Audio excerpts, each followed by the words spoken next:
Well, good morning. I've been asked to share some thoughts with you about the future of education. It's my belief that we are entering a brand new era.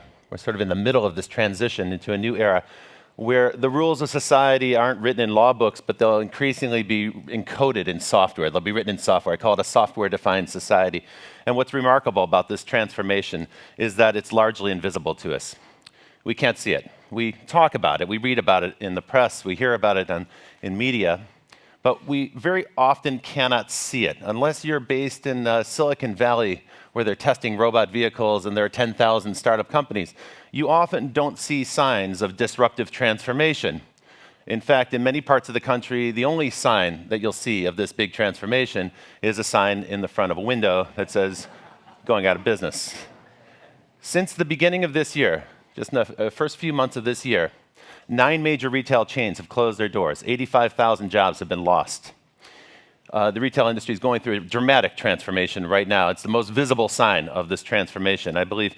And every time a store closes its doors, a familiar store, like in this example, Blockbuster, every time a store like that goes out of business, it reminds us that we've given up a habit that we used to have. For instance, we no longer rent DVDs or Blu-ray discs.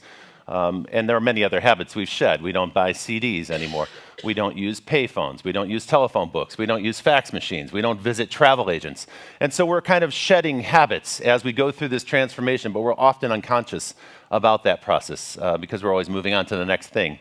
Now, some people call this process dematerialization, dematerialization into software, dematerialization into pure information. I have a different term for it. The term I use is vaporized. I think it's a better term, frankly. It's a cooler idea. The idea is simple. It's, something is there and then it's gone in a puff of smoke. It literally disappears in front of our very eyes. Now you see it, now you don't. That might seem a little bit odd when I say it that way, but actually every single time you use your smartphone, you're vaporizing something that's very familiar to you. And if you don't believe me, just consider these examples. Amazon now sells more ebooks than hardbound and paperback books combined. Books have been vaporized. The music industry has gone through this process as well. The streaming music services now comprise more revenue for the music industry than all other forms of revenue combined. The map business has gone through a tremendous transformation. Do you remember maps? It wasn't that long ago that you would have to buy a map. And think about that as a business model. $15 for a very beautifully printed piece of paper. Nice racket if you can do it, but now that business is long gone. Every phone that we buy comes with a much better map that tells you where you are in the language of your choice. The games industry has been transformed. As Megan pointed out, I was part of the group that brought mobile games to the United States in early 2001. And at that time, people thought we were crazy. The game industry thought it was quite a mad idea to try to put games on smartphones. Today, the idea of downloading a game to a phone is no longer novel. It's the largest source of revenue in the game industry. It's not just a new distribution technique for games. It's also transformed the way we design games. It's got a completely different business model. And so this distribution technology has actually reshaped the entire industry. By the end of this decade, mobile games will comprise half the revenue in the game industry. And my friends in TV never like it when I say this, but it's true that television's being vaporized right now. More than half the households in the United States subscribe to a streaming media service of some sort like Netflix. But it's not just an American phenomenon. You see, we're not just vaporizing the DVD or the videotape, of course. Of course, we've already done that. When you launch a streaming video service, you're actually vaporizing the infrastructure of television as well. And in the old days, if you wanted to be in the TV business, you had to buy a TV station with a giant tower and spectrum, or you had to put a satellite up in space. But today, you can launch a streaming media service in a few days. And that's why around the world, there are thousands of VOD, video-on-demand streaming video services being launched. This is a global phenomenon. So when I use that term vaporized, what I mean is that we're replacing physical stuff with software. Invisible software that can be downloaded anytime and any place. And if you think it's limited to media, maps, and music, well, you're mistaken. It's not limited to that. We're actually replacing hardware. Your mobile phone in the past decade has taken on the attributes or absorbed the functionality of more than 24 consumer electronics devices. And the companies that make those consumer electronics devices have experienced double-digit decreases in their sales over the past decade. So the companies that make GPS units, digital cameras, MP3 players, and so forth, they've experienced tremendous losses.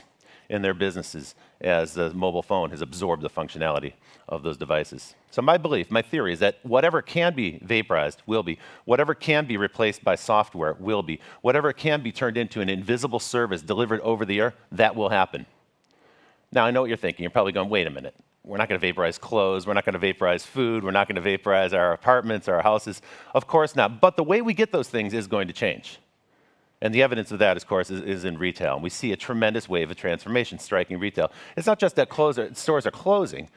Retailers are also rapidly trying to reinvent the store by bringing digital technology into the store. And you've experienced this yourself, where you've seen, the mirrors and displays now have become interactive digital displays and so forth. You're starting to see digital technology introduced to the store. But perhaps the most disruptive technology hitting the retail business is this little tiny thing, this square reader, because that means that we no longer need a store. Anybody can be a merchant, any place. So when you go to a flea market or a farmer's market or something, you see people are swiping credit cards. So everyone who wants to be a merchant can have that store, that cash register in their pocket. And this brings us to the concept of annihilating time and space. Now, this phrase has been used in connection with every new technology that's been introduced in transportation and telecommunications for the past 200 years. The railroad industry is where they first used it. So the railroads that shaped Nebraska, for instance, in your history here in the state, they used to use the term annihilating time and space when they described how the railroad was shrinking distance, making it possible for people to travel quickly. And they used that phrase again when they introduced the telegraph and the telephone and so forth. But I think now with the mobile phone, you can really say we are annihilating time and space. And I think there are very important implications for the future of education when we think about that. Placeless education is a possibility. Here's perhaps the best example of the vaporized store. What you're looking at in this photograph is not a retail store. This is a subway station in Seoul, Korea. As you can see, the gentleman in the middle of the photo is about to step into the subway. He's going through the doors. Now, in Korea, they're a little bit smarter than the United States. They actually put glass panels in front of the tracks so passengers don't fall into the tracks the way they can in New York. So the retailer they named Home Plus thought about that, and they said, gee, we'd like to expand our number of outlets. Why don't we bring the store to where the people are? They noticed people are standing there looking at these glass panels while they're waiting for the train. So they took life-size photographs of the products and put them on the glass panels. And that young man in the foreground, well, he's making a purchase with his phone. And when he arrives at his destination, there'll be someone there to greet him with his shopping bags. This idea was so successful in South Korea that Tesco, the company that owns Home Plus, replicated it in the UK. And what you're looking at here is not a store in London. This is the Waterloo train station in central London. They wrapped the columns with life-size photographs of products. And again, you can see the woman in the photograph. She's actually making a purchase with her phone. Now, at this point, you're probably thinking, where will it stop? Are we going to vaporize everything? Is this guy going to stand here all morning and tell us ideas about how we're vaporizing things? I have news for you. It won't stop. It won't stop. I'll stop, but this won't stop. This process is going to continue and continue and continue until every single thing in our industry and in our society that can be replaced by software will be. A couple of years ago, Phil Schiller of Apple stood on stage at the Worldwide Developers Conference and announced that there were 1.3 million apps in the Apple App Store. That's a pretty big number. That was 2 years ago. Today, that number stands at 2.6 million. And analysts tell us that by the end of the decade, there will be 5 million apps available for your smartphone. Now, they may be in a very different form. They may be in the form of a chatbot and a messaging app. They may be in the form of a voice command skill, like something you might encounter on an Amazon Echo. So even the notion of an app, downloading an app, that might become something that's rather different. But the point I want to make about this transition that we're going through is that every one of those apps, when there are 5 million apps, every one of those apps represents something that used to be sold in physical form. That is to say, every single app represents something that used to be made in a factory, typically in Asia, put into a box, shrink wrapped, put in a pallet, stuck on a ship, a container ship, taken to a port, transferred to a truck, taken to a distribution center, and then it would eventually find its way to a retail shelf near you. All of that is being replaced by software. That entire value chain, that entire supply chain is being replaced by software. These new apps don't require any of that. So all that stuff, the factory, the port, the ship, the truck, the warehouse, all of it is being replaced by software.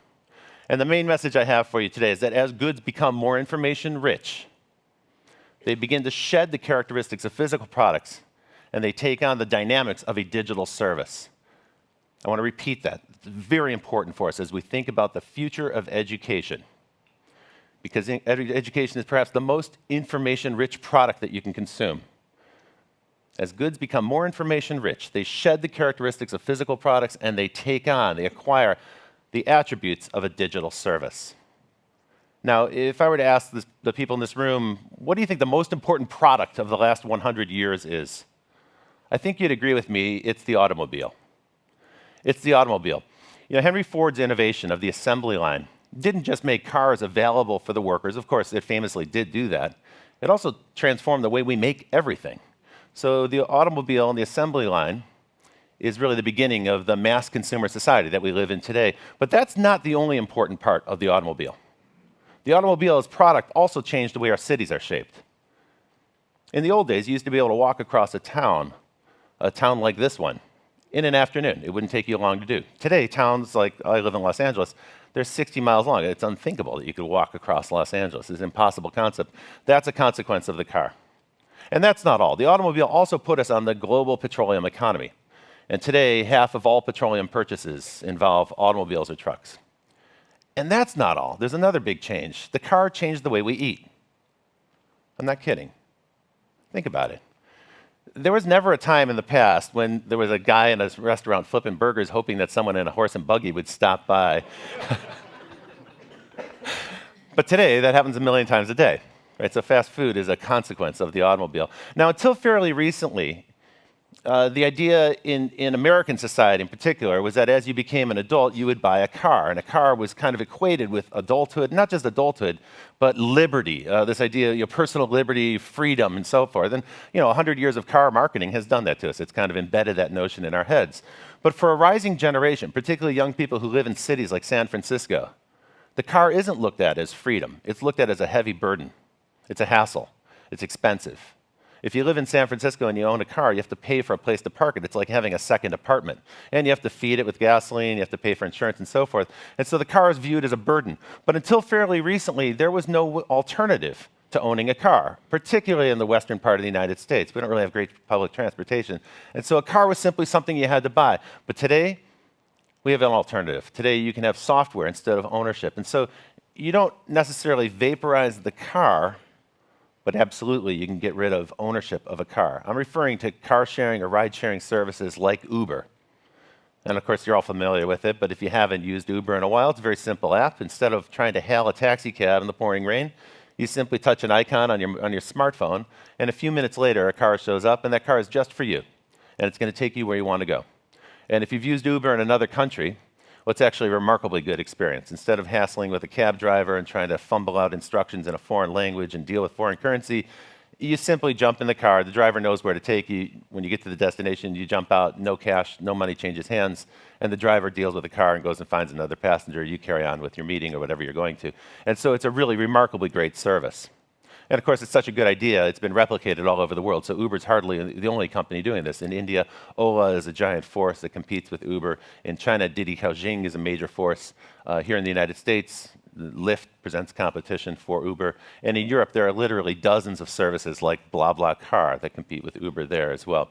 So the idea has been replicated around the world. But what's really interesting is until fairly recently, the auto manufacturers didn't take this seriously. The auto manufacturers looked at this and they said, well, that's disruptive for the taxi and limousine business, but it's not a threat to us. It's not a real issue to us. And the auto companies didn't really wake up until 2015 when they saw this. Uber raised money at a private valuation of $62 billion, which exceeded the public market valuation of Ford Motors and General Motors. And at that point, the auto industry said, wait, we got to take this stuff seriously. And they began to pivot, and they made a major investment, a series of major investments. Today, every auto company in the world has a major stake in a ride-sharing company or a car-hailing company, or in the case of Ford Motors, they actually bought a ride-sharing company. And so as you can see, this information economy is beginning to reshape some of the things we take for granted. And some of the principal artifacts of the 20th century are being reshaped by information technology. The way we understand them, the assumptions that we make about those products, those are shifting very, very quickly as well. Now, I want to continue with the Uber idea with one other notion that's very important for education as well, which is that the idea of labor, something that every person possesses and can bring to the marketplace, that's being transformed right now because we're using software as a substitute for labor. Uber's been very clear in their intention to replace human drivers. And last fall, in September of last year, they began testing a robot taxi service in Pittsburgh, and now they've expanded that to other cities. But what's most interesting is that Uber wasn't the first company to do this. I was in Singapore last fall when a company called Nutonomy, which is a spin-out from MIT, launched the very first robot taxi service. And that's not the only one as well. And they're testing the service now in Tokyo. It's rolling out in the UK and in about 20 other cities around the world. And so as you can see, this information technology isn't just about games and maps and music. It's actually transforming our understanding of the motor vehicle. And it's starting to transform the way we approach work, the way we think about what labor may be. These ideas are being challenged right now by this concept of vaporization. Now, robots in the car industry are nothing new. Robots have been around for 30 years in every car plant. So if you go inside a car factory, this is what you'll see. Very few human workers are in the body shop. But what is new is that the price of robots is dropping tremendously. This Baxter robot from Rethink Robotics costs about $22,000. That puts it in range of every small business. It doesn't replace a human worker. A human worker can train it. It actually frees that human worker to do more challenging tasks. We're starting to see robots all over. Of course, a major driving factor in the push for robotics is the US military. They want to keep soldiers out of harm's way, human soldiers. And so you'll see that in the future, they predict that by 2030, robots will be on the battlefield. We already have robots flying around the sky. And of course, for the last several years, for 2 decades or more, all the really serious scientific research done in space has been done by robots. This example is the SpaceX robotic spacecraft that's refueling the space station. But today, you can find robots in all kinds of situations around us. There are the SoftBank's Pepper robot is being introduced in retail shops as a kind of shopping assistant right now in the United States. In Tokyo, there's a robot hotel where 90% of the tasks in the hotel are done by robots. In Beijing and in San Francisco, there are robot restaurants. And in Berlin, this robot bartender will mix a drink to your specifications.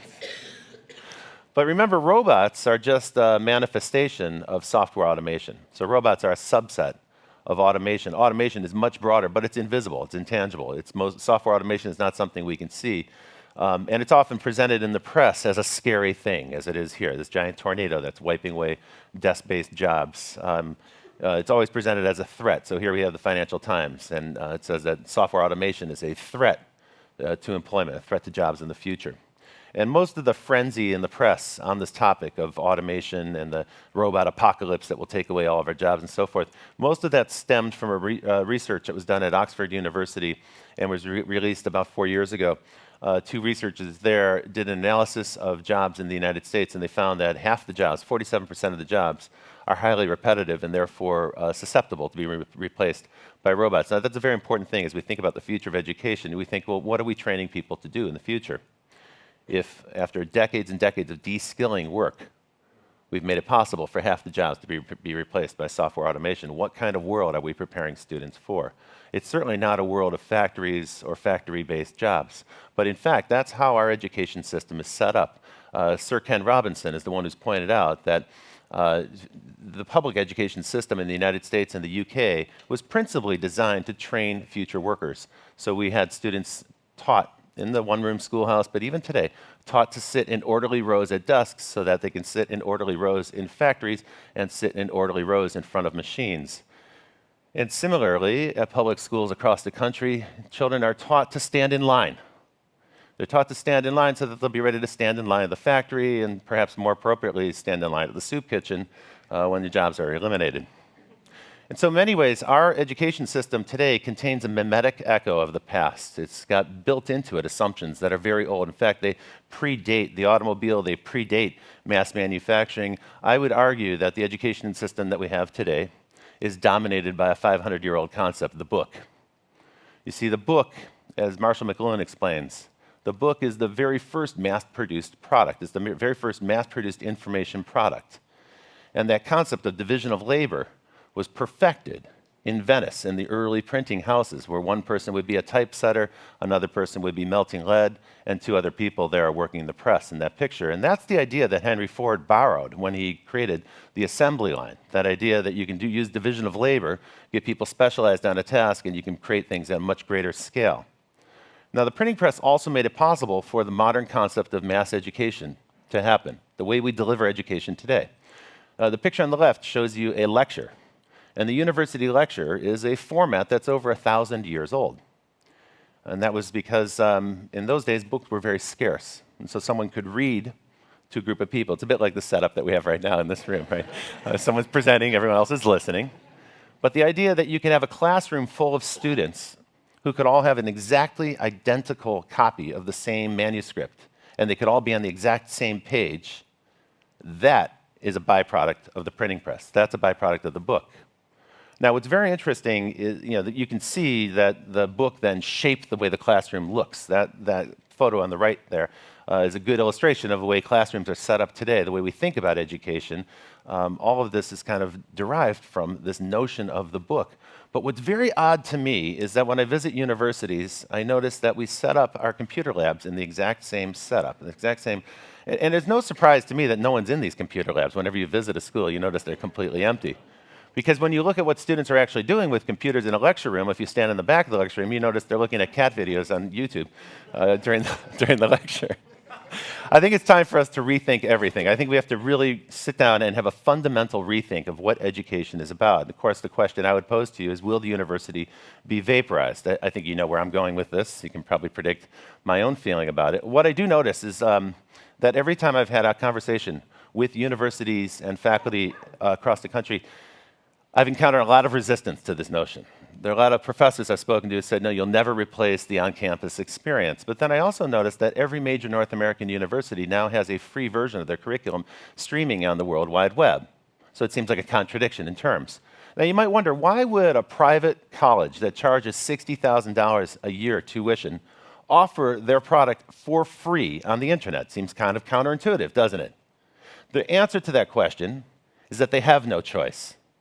Because venture-funded startup companies like Udacity and Udemy and Coursera are coming along, and they have a mission to scale their educational programs to serve billions of students, because they understand that in this coming information economy, we need to train many, many more people than the physical universities can accommodate. The student they're going after will never set foot on campus at Harvard or MIT. They're trying to reach a global audience. They're trying to scale up to them. And so there's tremendous pressure being introduced by these MOOCs. The interface, the way people access these schools, is typically going to be through a mobile device. And that mobile device is important. As educators, we have to be aware that the mobile phone has transformed our students. It's changed their expectations in some dramatic and very profound ways. For a generation that grew up with ubiquitous broadband access to mobile devices, the letters www don't stand for World Wide Web. They stand for whatever, wherever, whenever. And that's their expectation. They expect that they should be able to command media on their terms. They are not the subject of mass media. They're the driver of it. They're the commander of it. They control the consumption of their media. They control their media habits. They get to experience what they want, when they want it, on their own terms. And we need to cater to that. We need to respond to that, because that expectation is baked in. When I work with major media companies, I try to encourage them to make room for the 3.5 billion people that are already using the internet. By the time students graduate from this school, from the Johnny Carson School, there'll be 5 billion people using the internet. And I would encourage students to bake that into their assumptions about what media and arts will be. When we think about people who are audiences of digital media, we must think of them as a kind of activated audience. And as a creator of digital media, you cast your audience the same way you cast actors into roles. You cast your audience. You give them something to do, not just to sit there and watch. You give them something to do. So if it's a game, if there's a game-based marketing component to your product, well, then of course they're going to be players and participants. But if it's a content experience, then your audience can be commenters, or they can be curators, or they can be discussion moderators. And of course, with online marketing and social media, they can become influencers and contributors as well. With the advent of crowdfunding and crowdsourced financing, there are other roles for the audience. They can now become participants by investing in a program, investing in a new product, or even investing in a company. Of course, then they become evangelists for it. They have a stake in the success, so they're going to try to encourage other people to experience it. So I want us to think beyond the book. I want us to think in these next 2 days, as we start to think about the future curriculum for this school. I want us to try to shed the assumptions that have been baked in about what education is, how it's presented, and how it should be consumed, and start to understand the dynamics of the living network. Let me just briefly go through this one boring slide with you, because I think this is the important takeaway for this part. So when we think about education beyond Gutenberg and moving past that Gutenberg legacy, the Gutenberg legacy gives us static content that's presented in fixed media. It doesn't change when you use it. It's a one-way presentation to a passive audience. And it's always involving a physical place, a classroom and a campus. But with digital media, we can move away from that to something rather new.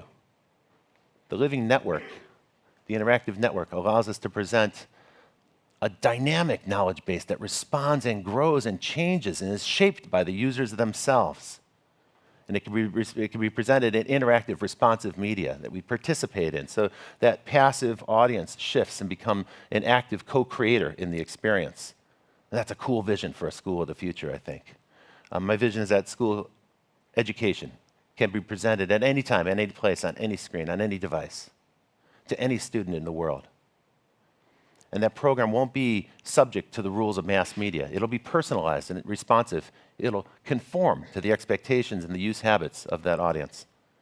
And we think then thereby we may be able to cultivate a habit of lifelong learning.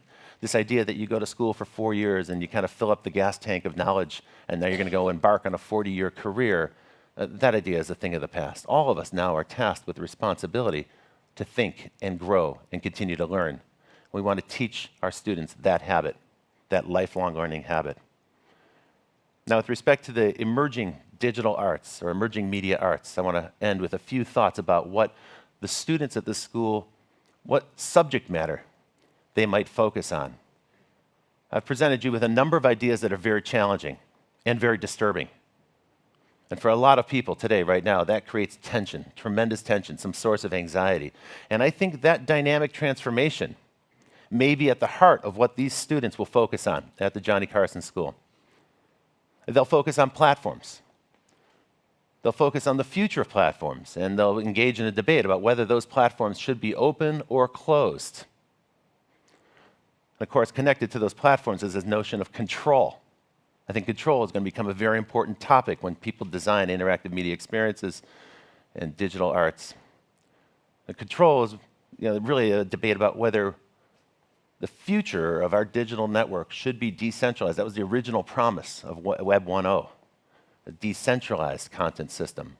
But today, Web 2.0 has led us to this highly consolidated world, highly centralized knowledge bases, where data assets are hoarded by gigantic companies. David Weinberger had a great phrase in the early days of the web. He called it small pieces loosely joined.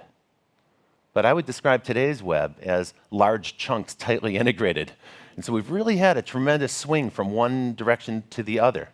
Perhaps Web 3.0 will go back in the direction of decentralization, and perhaps the students at this school will play a role in articulating that. I believe there's going to be a debate and a dynamic tension around the concept of identity. In particular, what of my identity do I own? And what part of my identity is owned by somebody else as a data asset in their database? And finally, one other thought, very timely for the moment that we're in. This quest for truth. The notion of truth, the notion that there can be a truth, has become something that's challenged, that's pulled into question right now, as we're subject to so much fake news and fake allegations of fake news and this kind of counterclaiming that's going on right now. I think our students in the future will have to contend with the notion of despair that several generations are experiencing right now as our shared notion of consensus reality collapses and is under assault. And the idea that you can invent your own truth or fabricate your own truth and live by that, that's a novel, new idea. And I hope that the students at this school will explore that idea as well. And so it's with those thoughts that I introduce you to this concept of thinking about the future of education. I'm Robert Tercek, and I'm very, very excited to be here and to participate in this conversation with you today. Thank you.